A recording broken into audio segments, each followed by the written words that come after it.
in remembrance of that tradition of Friday night.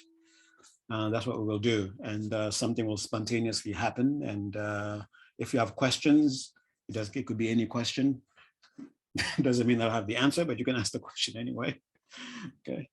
And perhaps we can share some experiences also, right? Right. So we're going to begin. We're going to do a meditation. And this meditation that came to my mind is a meditation that I think was somewhat popular when we used to meet in Bushwick. So I'm going to be guiding it, not like the way I've been doing it for the past, I don't know, for quite some, guiding less and less. So as probably a shock to your systems, I'm going to be guiding. I hope I've learned my lesson and not guide too much. All right, begin with holding your mind, your understanding of what meditation is, and then have the intention that you're going to enter meditation. I have this working definition of meditation that works for whatever meditation you're doing. It is a means of accessing ever more and more subtle levels of consciousness. Why? The more subtle the level of consciousness, the more powerful means we have at our disposal for what? To bring about meaningful transformation, whatever the transformation you need. Okay? So think of definition of meditation like that. Hold the intention to enter into that state. Allow your entire being to respond, and this is where the meditation actually begins. Your body will respond. It will feel like instinct. It will feel like spontaneous gesture, but it's actually the intelligence in the body responding to your intention to enter into what the body already knows as the meditative state. You will feel the need to make adjustments, make them consciously, deliberately, make them knowing that it is the body's intelligence communicating to you, wanting to cooperate with your intention. So whatever adjustments you need to make, whether they're big adjustments, micro adjustments, adjustments that no one can know, probably only you. And as you are making the adjustment, you can start to taste your consciousness is beginning to go into a more subtle level of awareness. It's becoming clearer and clearer. And the very clarity of awareness will manifest as sensations arising in the field of awareness. So when sensations are arising, when thoughts are arising, emotions are arising, know that it is the clarity of awareness that is manifesting. So don't fight it. Don't think of it as a distraction, but rather just understand that, a positive response is taking place to my intention to meditate.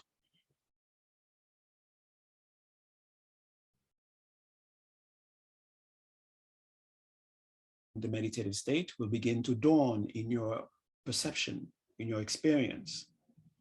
A sense of calm in the body itself, a sense of stillness in the body beginning to be experienced. Accompanying that calm, that stillness, there might be a kind of a sense of pleasantness.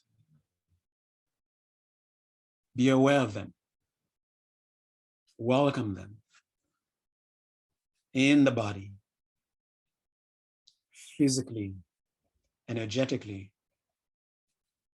in the mind, emotionally, cognitively, in the breath itself, and how the breath is being experienced. The calm, the pleasantness. And in regards to consciousness itself, the other signs of the clarity the other signs of the natural luminosity of consciousness is beginning to dawn also, at first indirectly through sensations. Suddenly you're aware of a particular sensation in the body, tactile, energetic. It could be temperature, it could be movement. And somehow you're able to make a distinction as to what it is. That capacity to be able to make that distinction, that's the part of the clarity. The very fact that you are aware of it, that's also a kind of sign of clarity. That is, the consciousness is becoming clearer and clearer, more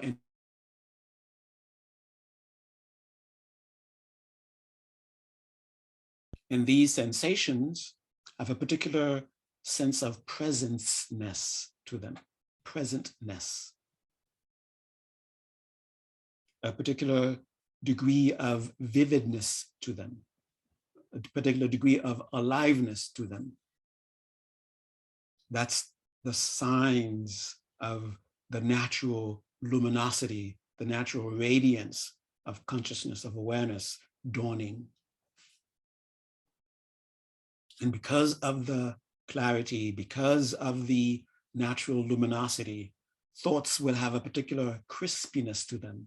Experiences will have a particular sharpness to them, a certain degree of strength to them. So when you notice that sharpness, that strength, no need to be distracted, no need to stop, just acknowledge, my mind is becoming clearer, my mind is becoming brighter. And they ricochet on the calmness and the pleasantness, making the pleasant more pleasant, making the calm calmer.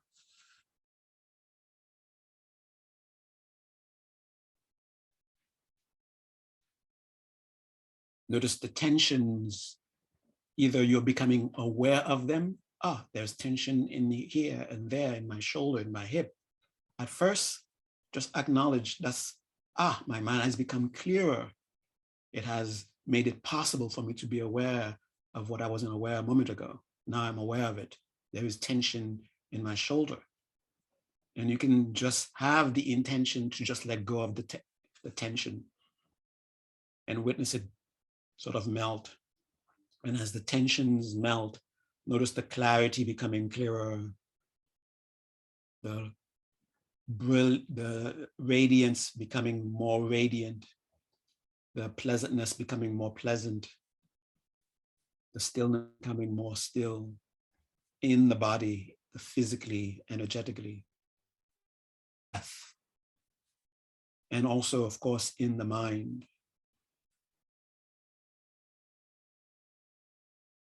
And as you observe these signs, know then that you are indeed right here, right now, accessing and abiding in a more subtle level of consciousness than before. Therefore, you have now at your disposal a more powerful means for transformation. And to help make the transition to be able to go deeper into the state, to definitely leave behind the non-meditative state, we can use the breath as a bridge. Almost every tradition of meditation bridge.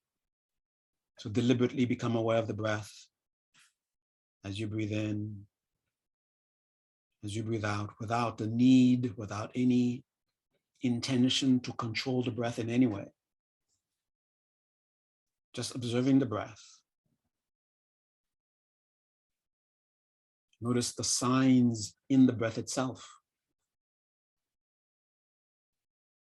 As you breathe in, you know you are breathing in. As you breathe out, you know you are breathing out.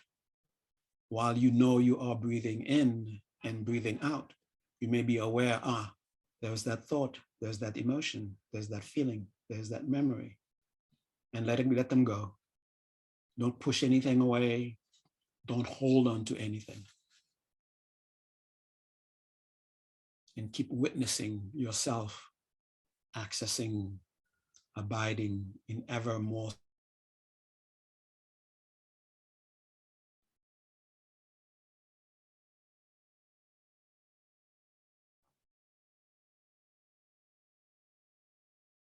And to make that definite transition to no longer be just be on the bridge, but to actually step off the bridge and be in the meditative state.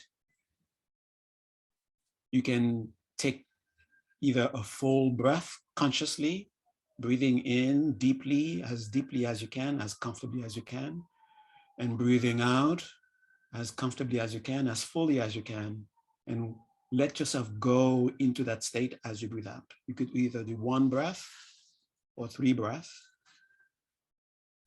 Since we're in a group, let's do 3. By yourself, you can do whatever amount makes you feel, definitely, I'm now in the meditative state. I'm no longer on just the bridge.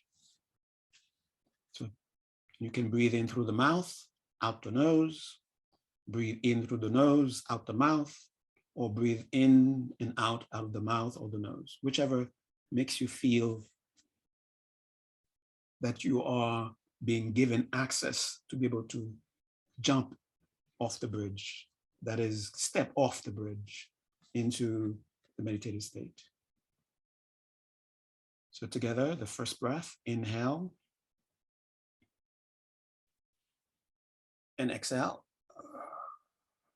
And as you exhale, let yourself go into, let yourself go, let yourself go, let yourself go, let yourself go. Witness yourself going deeper into the calm, into the pleasantness, deeper into the clarity, deeper into the radiance. And then at the end of that breath, stay where you've reached. And from that place, take the next inhale.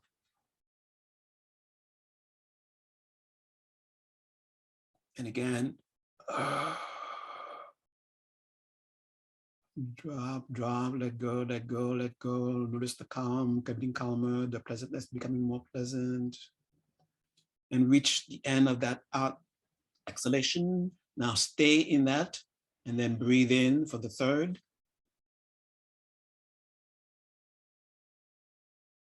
And completely release. Let go, let go, let go, let go. Notice yourself going deeper into the calm, deeper into the pleasantness in the body, in the breath, physically, energetically, in the mind, emotionally.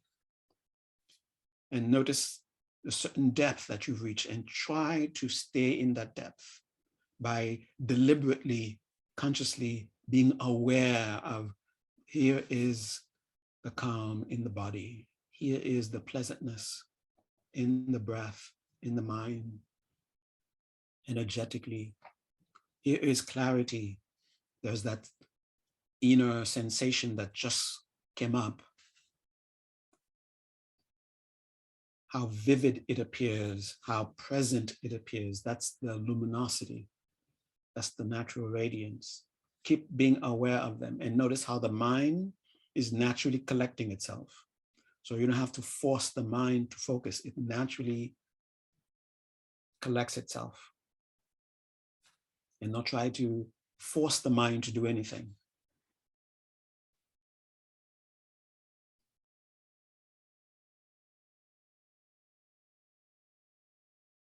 Now gently bring your attention to the space in front of you at the level of your eyebrows. There's an energetic reason why we put our attention at that particular level, but there's no need to go into the why, but just bring your attention there. You begin to notice a kind of sensation.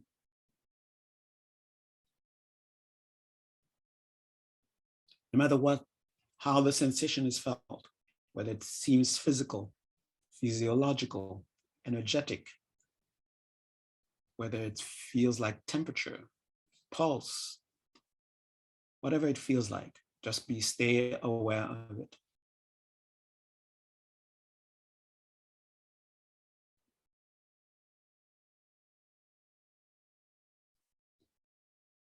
And as you maintain aware of it,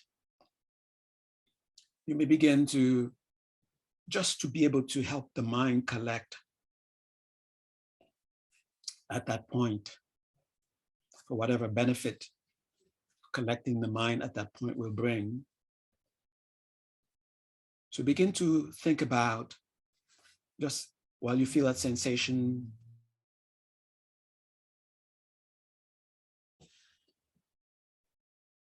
And you begin to think about eventually in some future, it could be a future Earth or future solar system, or it could be tomorrow,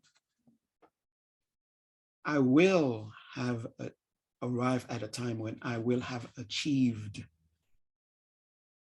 the culmination of what I'm supposed to achieve.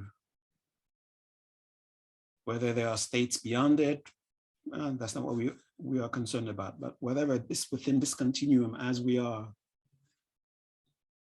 that which is referred to as enlightenment, if you want. And if that word doesn't suit you, you can choose whatever word, fully evolved.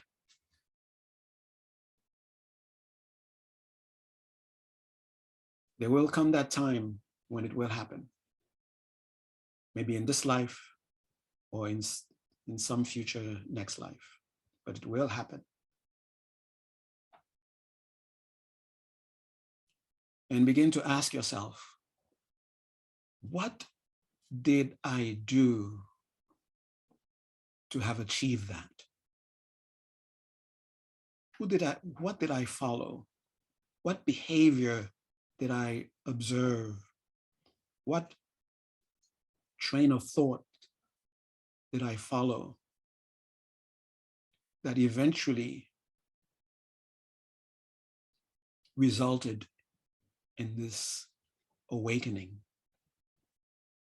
Definitely you did something. You, either with your body or with your thoughts or with your speech.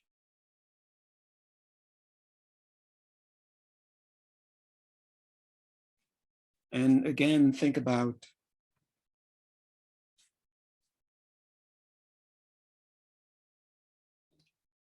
when I will have achieved that enlightened state. One quality that it will have is timelessness. So in a way, your enlightened self exists. And in a way, your enlightened self can somehow communicate to your very present self if you're open to it.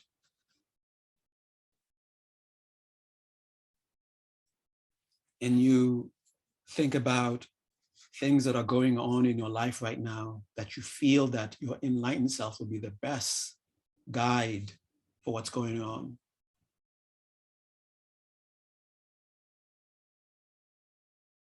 And you want to make that connection. You want to be able to have that communication, that dialogue.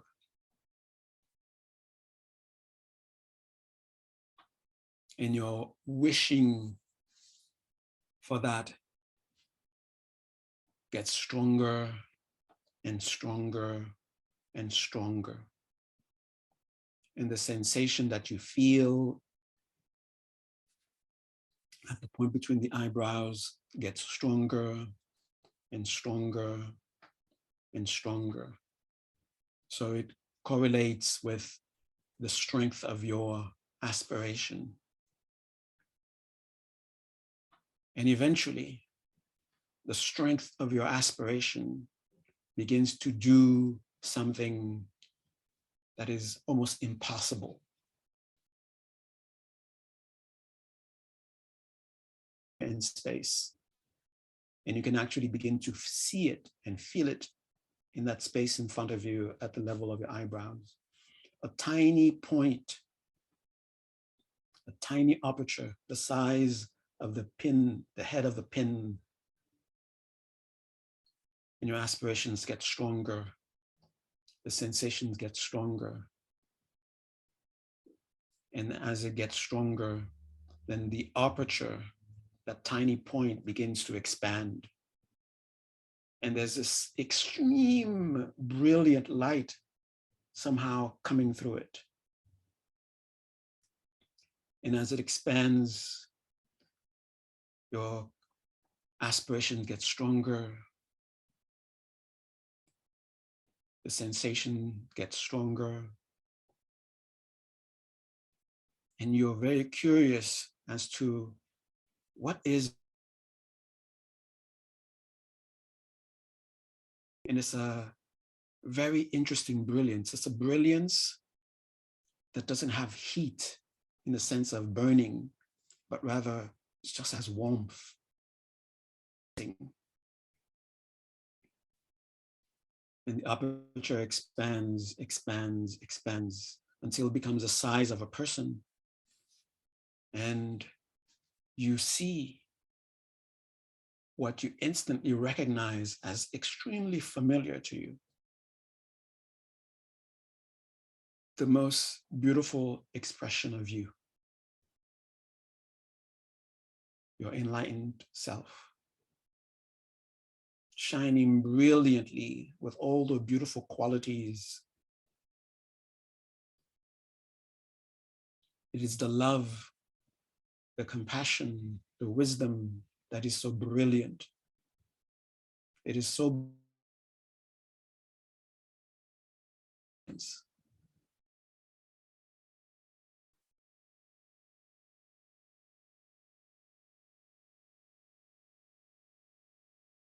if there is anyone in existence who knows you best, no one knows you better than your own enlightened self.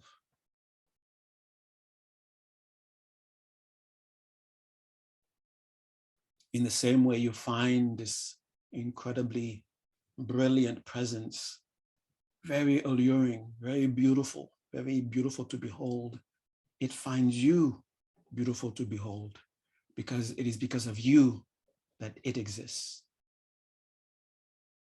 You're the one who contributed whatever it is that you are contributing, whatever you have contributed for this brilliant being to come, holds you in reverence and awe in the same way that you hold it in reverence and awe. And you can feel the compassion and the love pouring towards you, embracing you. And because it transcends time, it is able to communicate with you right here, right now.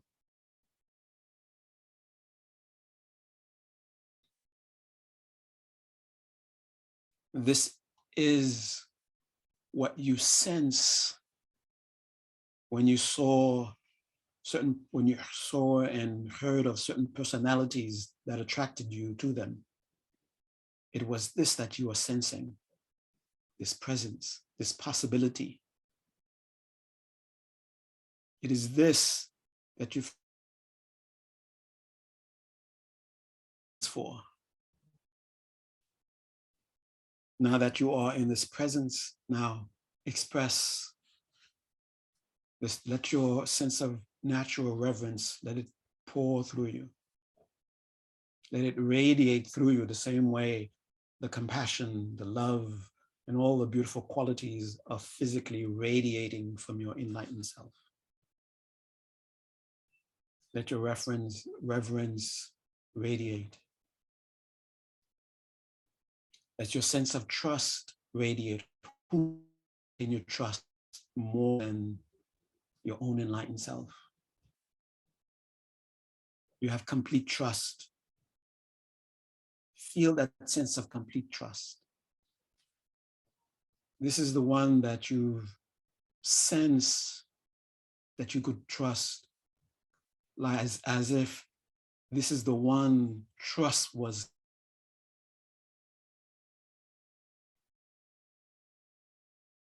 And just like reverence is radiating from you, let trust radiate from you towards this brilliant presence.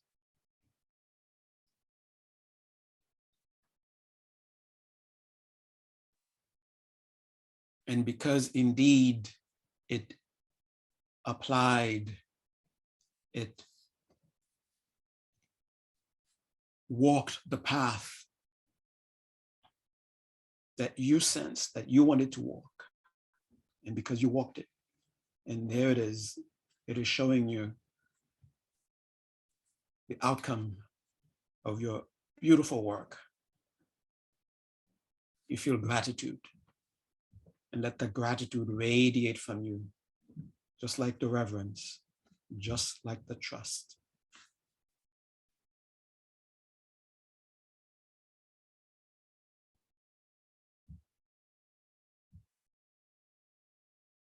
And now be open. Be open to receive the information, the instruction, the knowledge that you know you need, even unconsciously. Just be open to receive.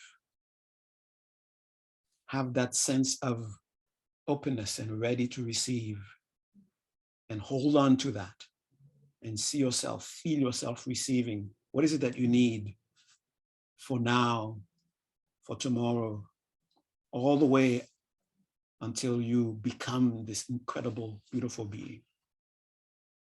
And this is where I will leave you to be alone with your incredibly beautiful self. Just receive.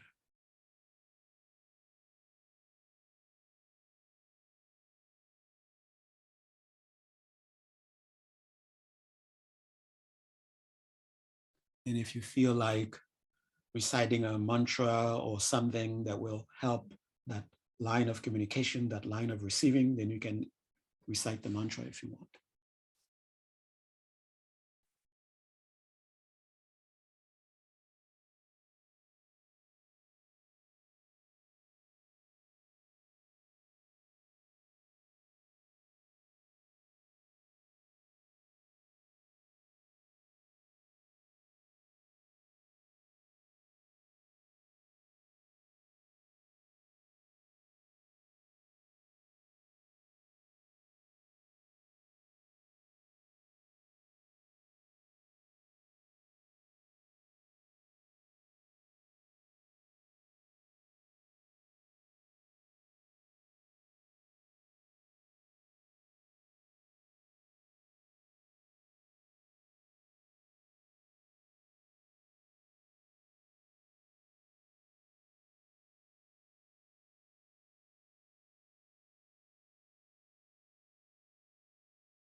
If there is a specific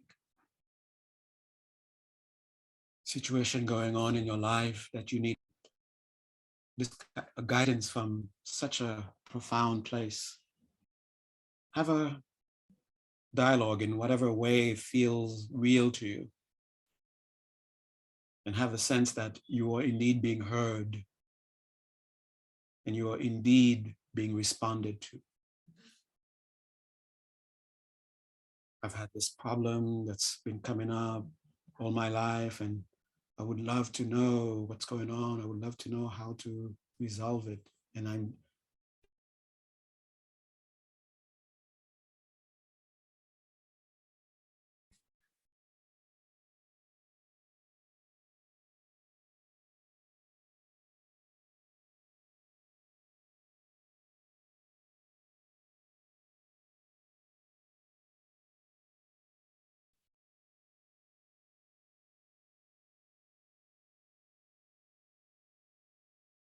And you can ask, how did I deal with this problem in such a way that eventually I became like you?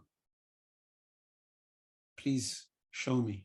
I'm ready to know in this moment.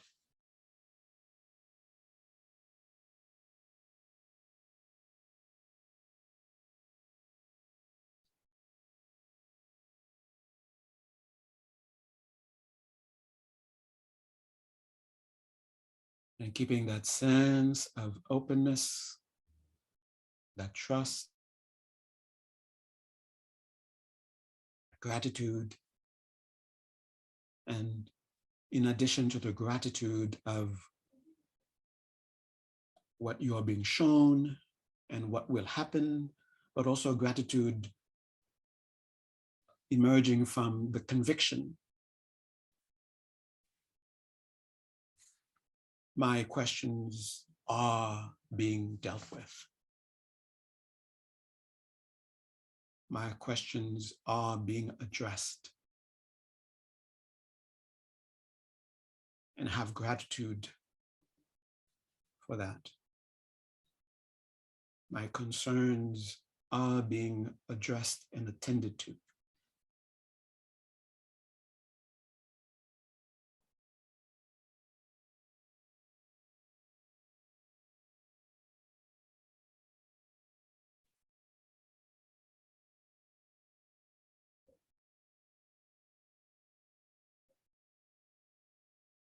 And this is more of an energetic exercise. Now, that sensation that you feel in the space in front of you, in your forehead, somewhere, aspire for that presence to come dwell in your heart. That is, to come dwell in your consciousness, for you to be constantly aware of it, so you can be immediately guided. So with that wish, feel the sensation that's in your forehead move. You can feel it moving. Move to the crown of your head. And a similar or some sensation is now present at the crown of your head.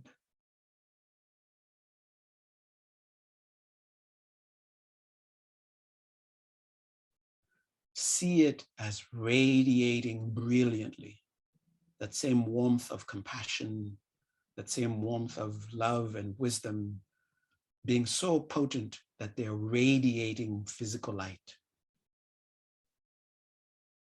and flooding your entire system.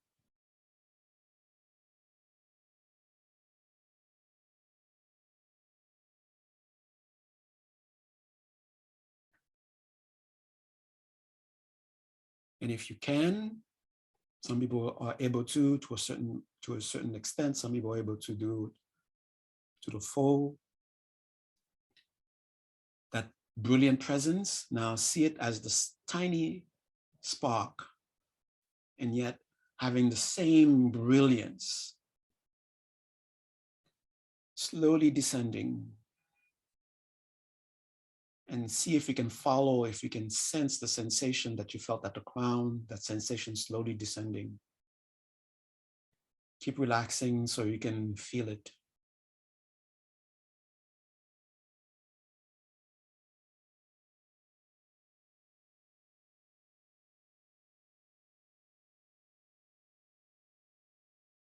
And finally, it arrives in the very center of your spiritual heart. And in the same way, it sends waves of light at the crown. It now sends wave of light from within your heart.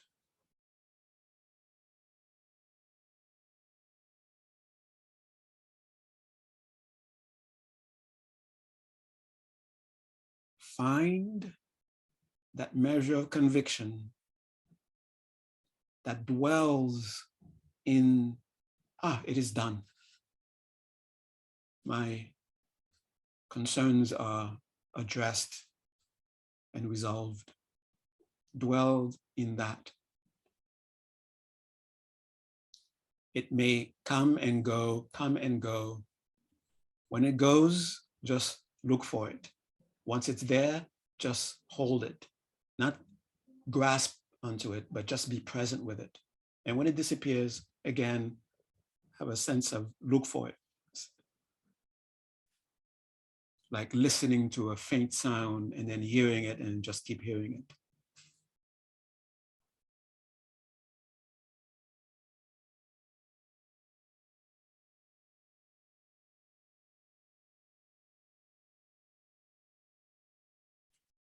And completely let that go with the conviction that everything is taken care of. There's no need for you to what you've just done. With that measure of conviction, get ready to come out of the meditation. But before you come out of the meditation, you must witness yourself coming out of meditation. So let yourself again witness yourself being in meditation. Look at the signs again, the measure of calm, the measure of pleasantness, the degree of clarity and radiance, and the degree of the mind attention being collected. And there may be some other signs, energetic signs, perhaps, cognitive signs, whatever signs that gives you the sense of this is meditation, become aware of them. Noticing them, rejoice.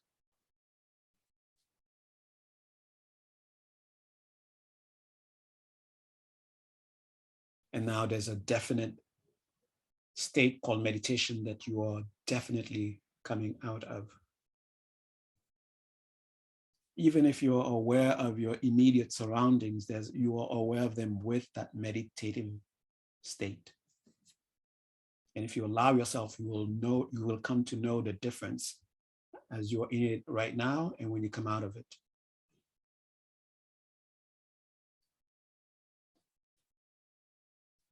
So feel what you might call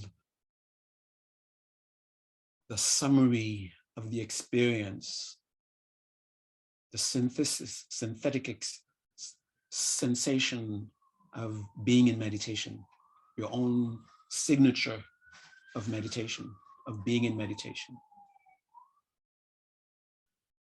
And as you notice it, rejoice. Know it's to be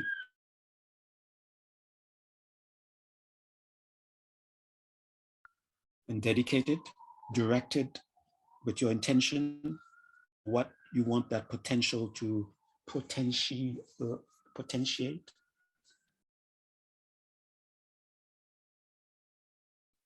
Make the definite intention to come out. With that, take a nice deep breath. And as you breathe out, let yourself reconnect with your immediate surroundings.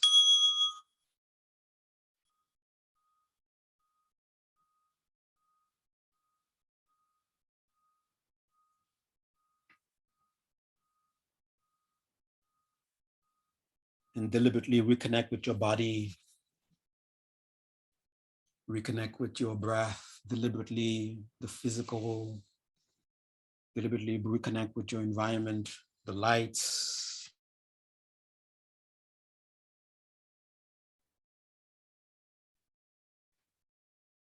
Okay. All right. All right. That was somewhat in the remembrance of the Friday night, the way we used to hold them. We used to meditate for as long as it took. There was no such thing as we meditate for 15 minutes. Well, we meditate and then we come out when we come out. And unfortunately for a lot of those people who used to attend the Friday night class, it was also, we finish when we finish. You people were amazing. I mean, you stayed there for 3-4 hours sometimes on a Friday night in New York, sitting down to meditate. rather than going out clubbing. And actually, there was a club right next door. Maybe that's why you stayed. You were just waiting for the right time.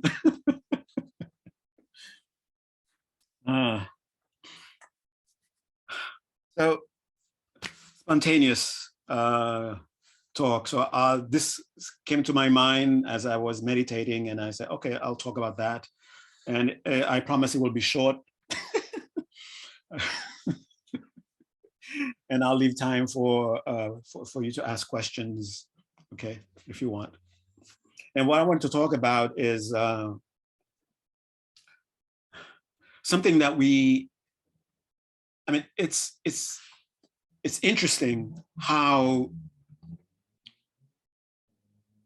because we are evolving, some of the characteristics, some of the traits that we develop that are actually signs that we are evolving, sometimes can be, these very same things can sometimes lead us into trouble, can sometimes actually be the thing that make us even like go back somewhat, but we don't really go back, okay?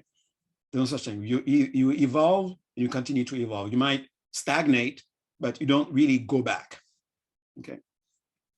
Because the stage that we reach, the certain stages that we reach aren't fixed into some finite thing that if you step 1 degree away from it, then you left it, okay? It's broad. It has so many different things included within it. What you might call, it has its light, it has its darkness, to put it in that kind of a term, okay? So one of the things that evolution gifted us is the capacity to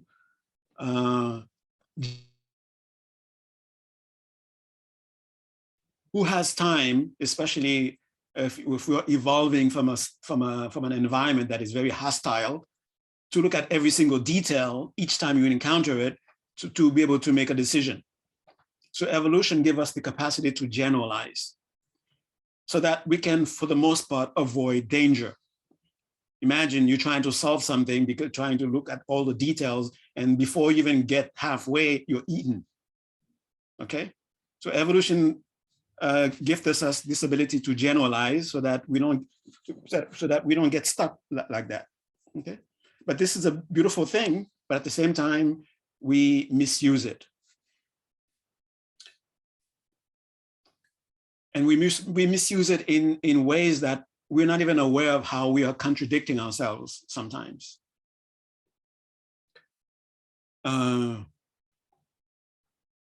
We deny what we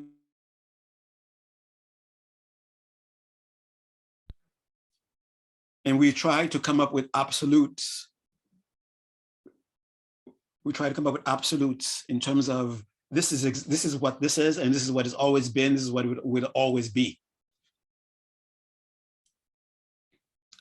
We think the capacity to generalize is somehow a means of arriving at some kind of absolute. That's not what it is. That's not why evolution, that's not why we evolve that. That's not why we develop that. Okay. Generalization is just, it's like an overview. It is not the entire body of all the details. It's just an overview, okay? And why am I getting at this with the generalization? Every once in a while,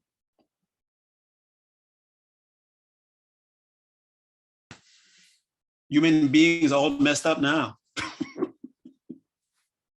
Look at them. You just human beings. Look how messed up they are. Okay, there's no beauty anymore. There's no, oh my God, look at the ugliness.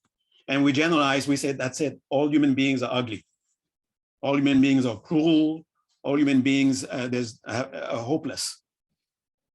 And we forget the incredibly wonderful things that we have achieved together as human beings.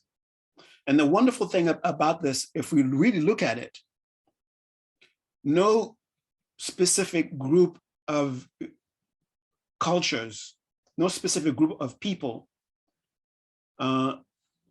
achieved beautiful things in isolation by themselves.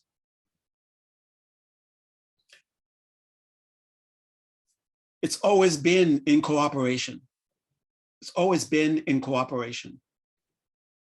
A group of people who are different from each other somehow decides to cooperate.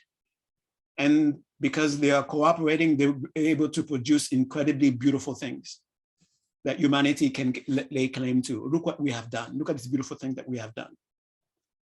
Okay. We have witnessed incredible courage. We have witnessed incredible compassion. We have witnessed incredible love. All these happen because of cooperation. And we tend to lose sight of this incredible beauty that we have together, collectively created together. When we are in the face, in the sight of the ugliness that is also part of us. So when we are witnessing these ugliness, it is not, it's not that we should pretend that these things are not things that are actually happening, that are being experienced. But we shouldn't let these things blind us to also the beauty that is also possible within us, within all of us, together. Just like our present life may be filled with problems, it will be filled with pains of different sorts, of suffering of different sorts, of different kinds. But don't forget, there's also that incredible beauty that we have the capacity right here, right now, to manifest, to tap into, or to fully embody. And it's a matter of deciding, it's a matter of accepting that possibility. And that possibility exists in this very mud, just like they use it a lot in the East a lot, the metaphor of the lotus. This beautiful flower arises from mud. It uses the mud, it uses the muck to produce itself as this incredibly beautiful flower. So when we see the ugliness that other human beings are doing, it doesn't mean, I'm not saying for us to say, oh, never mind that. There's a lotus coming. Just wait. Do you think that's how the lotus comes into being? No, the lotus doesn't come into being by saying, oh, look at the mud, or never mind, eventually I will come into being. No, the seed of the lotus makes use of what is useful, so that the beauty that can eventually arise can finally arise. So that means when we are witnessing as spiritual beings, it doesn't mean that, oh, don't worry, that's not the entirety of our nature. Just wait, you will see something beautiful happen. That's not how that beautiful thing is going to happen. That's not how it's going to happen. I'll tell you a little bit of Haitian history. It wasn't, so you have a group of people and another group of people, and within these group of people, you have what you might call people who are very close to their humanity, and you have those who are distant from their humanity, and for whatever reason, whatever history they had that made them have that distance. Okay, so you had in a place where mostly Europeans were in a place together, and the West Africans were enslaved, and the West Africans were it wasn't just work 9 to 5 and then and things like that, and while the others were just supervising. Torture and all those kinds of things were happening. But it wasn't what I'm bringing this up is that elements within individuals within the European group, individuals within the West African group decided this is ugly. And he didn't just say, oh, let's wait, there's beauty coming. They did something. They did something together. The first thing that was done together was there was a delegation sent from Haiti to France, and that explains the color of the flag eventually. But it was a delegation. One was somebody of European descent. I don't know why I'm telling you this is history lesson 4, but there's a lesson there coming. One from the group of the descendants of the Europeans, one from the descendants of the West Africans, and one was a mixture of the two. So these were the people that were there, and they went to France to plea. What were they pleading? They were saying, I'm in touch with my humanity. And my humanity that I'm in touch with is demanding that I say something to bring about some kind of change to the ugliness that I'm seeing over there. Okay, so that started. Immediately the next day, everybody was very happy, and then all the ugliness was gone. But it was the spark that started it. It was people connecting with, seeing, oh, look at this ugliness, and yet there's something within him that says, this is not the absolute. Even though I'm seeing ugliness, this ugliness is not the all in all. It's not the all in all. It's not and all. There's an end in there somewhere.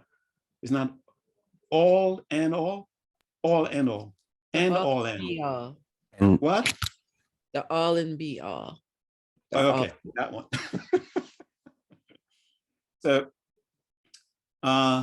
So the ugliness that I'm witnessing is not what defines. It's not that, oh yeah, this is it.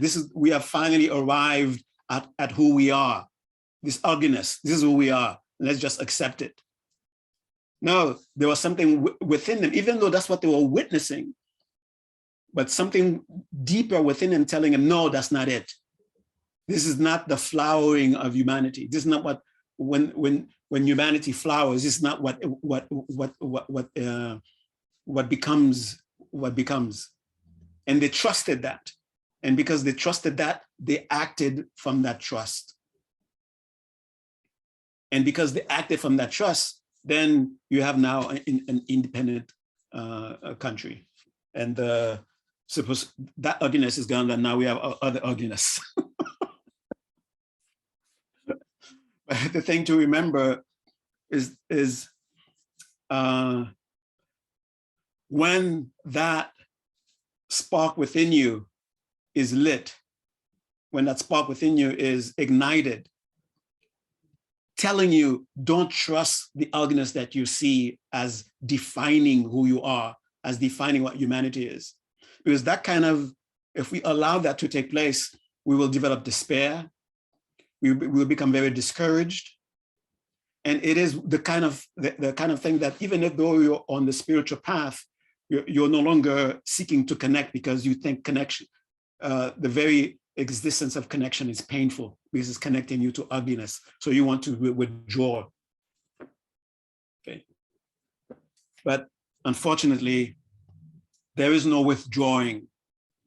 There's creating the illusion of withdrawing. There's creating the illusion of separateness, but that is a lie, because that's not what is actually happening. Basically, what we do is we create a lie and we force ourselves to make it, to act towards it as though it's the truth. Connection is not just something that we one day make. Connection is something that is already, that is the very nature of existence, connection.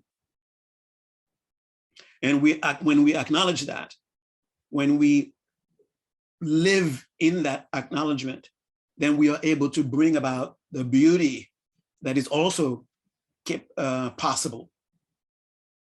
Okay. So when you find yourself wanting to withdraw, it is the mind, unfortunately, finds the ugliness that is witnessing unbearable, and it wants to address it. But because, unfortunately, ignorance is guiding this, it shrinks, it seeks to withdraw, it seeks to disconnect. And eventually it leaves the delusion that it is disconnected. And then because we are by the very nature of our being connected, that is the how and the why that we actually exist. So there's a part of us that cannot bear the lie. And the separateness becomes unbearable itself.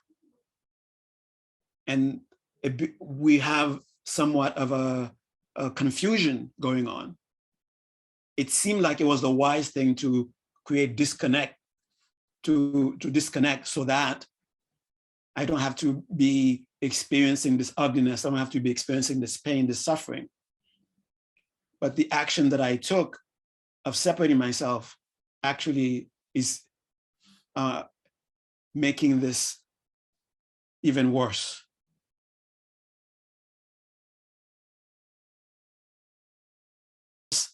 Ugliness, human beings, situations showing ugliness, and you feel the need to withdraw. No, it's just a psychological defense. It is your compassion compelling you to take action. Why? Because of the fact that we are connected. If we were not connected, witnessing this ugliness would not affect you. In fact, as a matter of fact, this is one of the things that I have to say it over and over again. Enlightenment is not some absolute disconnection. That is,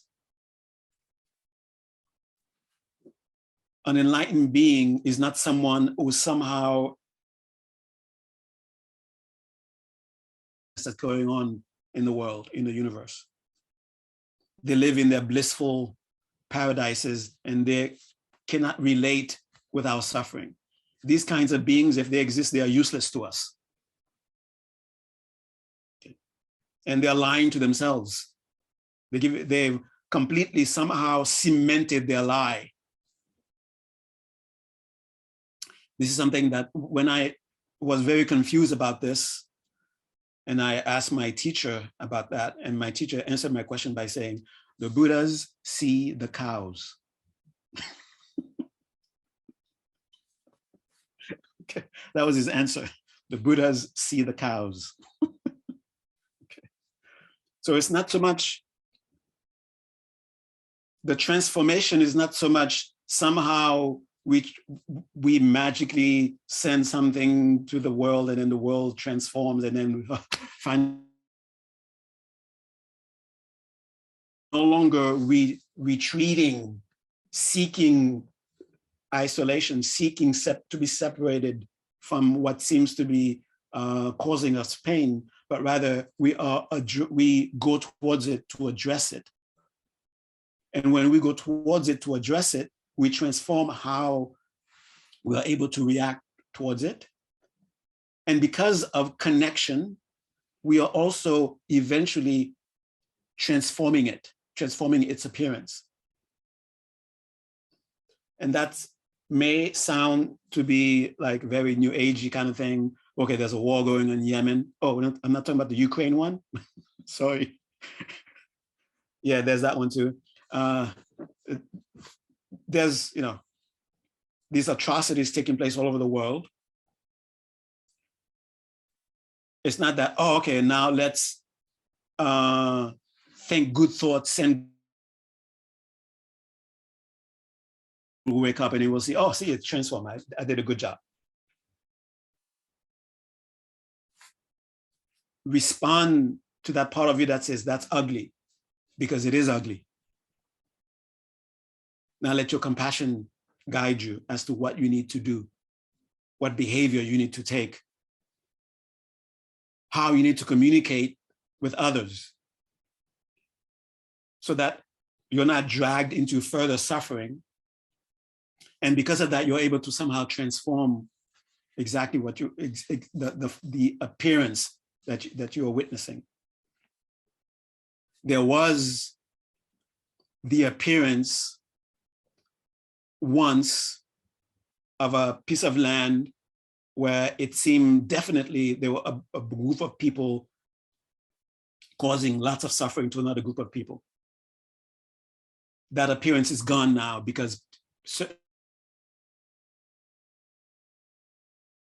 took steps. And they took steps with such conviction that the conviction was more important than their own lives.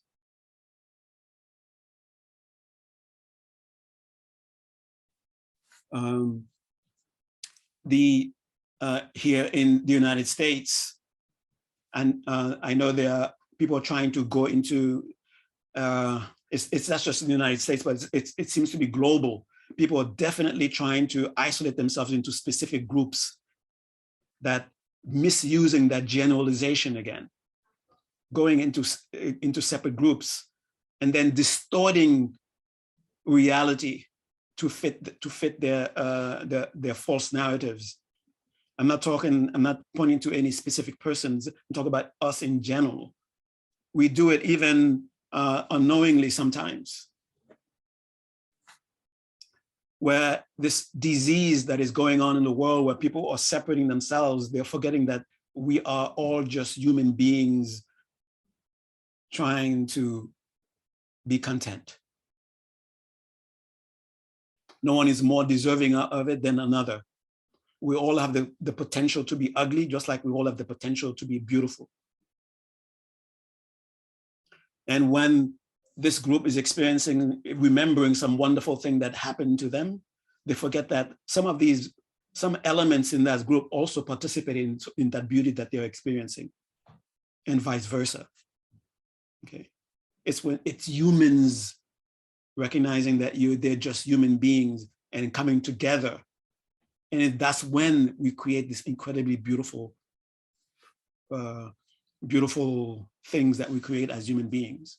And when we are separating each other, when we are clinging to this false notion that somehow we are absolutely separate things, that's when we create these uglinesses. I hope that was enough.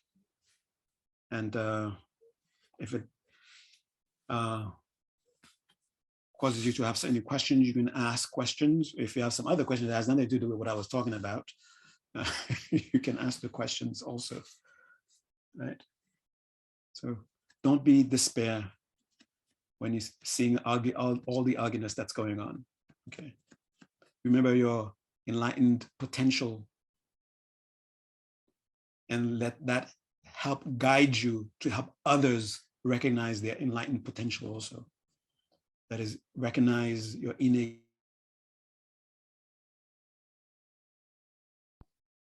and let that help you guide others to recognize their beauty also.